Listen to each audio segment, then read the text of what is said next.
Yo, good morning and welcome to Journeying with Us Through the Scripture.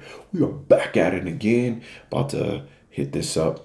Like I said before, we are on Matthew chapter 6. It's going to be pretty quick, but it can be very long.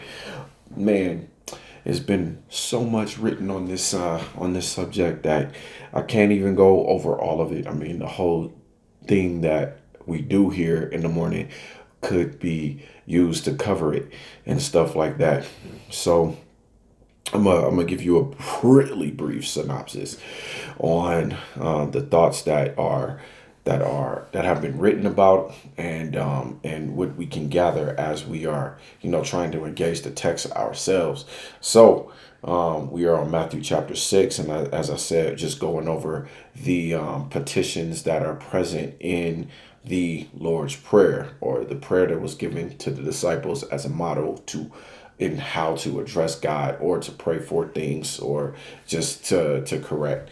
Or not to correct, but further expound, as Jesus has been doing in the Sermon on the Mount, is expounding on teachings that have already been present.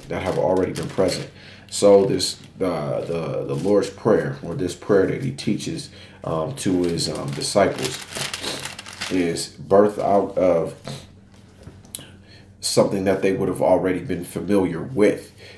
They probably would have already been familiar with the address of, our Father, but not necessarily something that was very common. They would have probably been familiar with it, but it's not something that was common.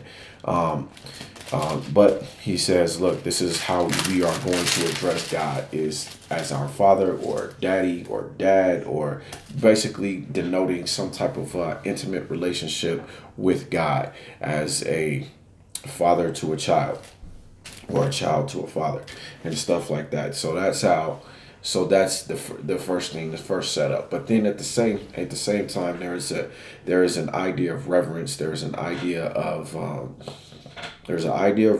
There's an idea of fear. There's an idea of honor that needs to be established with that father figure, with that daddy, or that is contained in that idea of my father or my dad. That is supposed to be invoked here, or to be explained. And what all I'm saying is that it's not just a term to denote a term to label a person. It's more so a term to denote some type of relationship, intimate relationship, a familial relationship that has that is revered.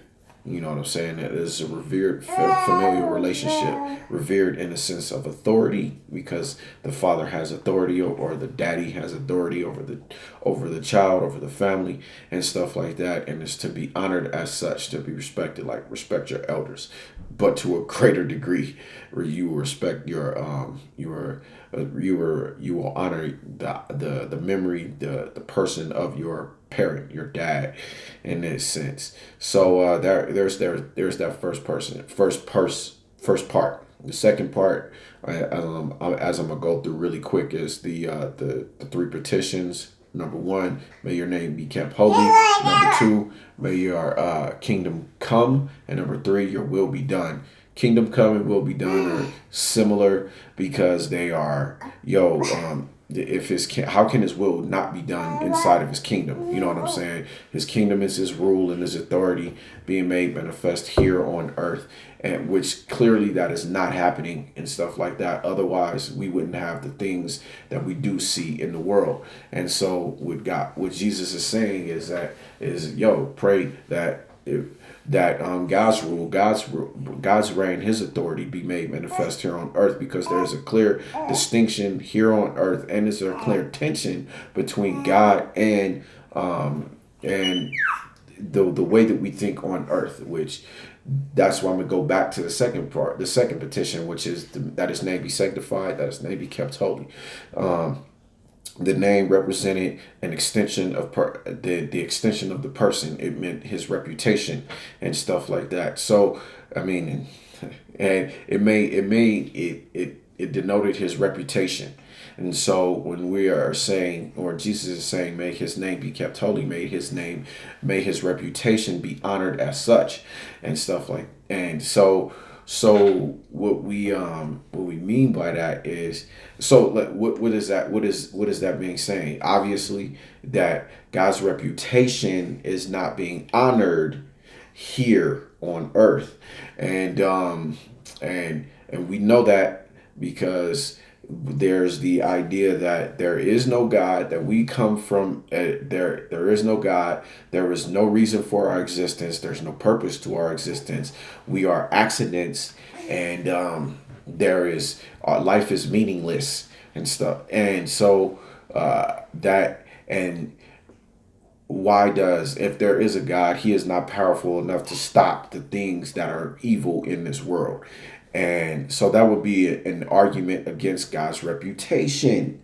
So we're saying that that he did. So we're saying that, hey, may your reputation be honored as the creator, as the one who rules everything, as the one who loves us, as the one who also judges us, and the one who is merciful, the one who is gracious to us, and the one who we can engage in an intimate relationship with as a child to a father. So yeah, so there's that. So there's that. And the other piece of, as far as like his our father, our dad who is in heaven, um uh, the connotation there is like, where there's a place, there's no place where God is not. Heavens denote not just up in the sky, but the place above the ground, right above the ground, the atmosphere in which we walk. It's not something that we can see, but we dwell in. It is a different dimension that overlaps this one. We get into a whole lot, or actually, it's a dimension that contains this one within it.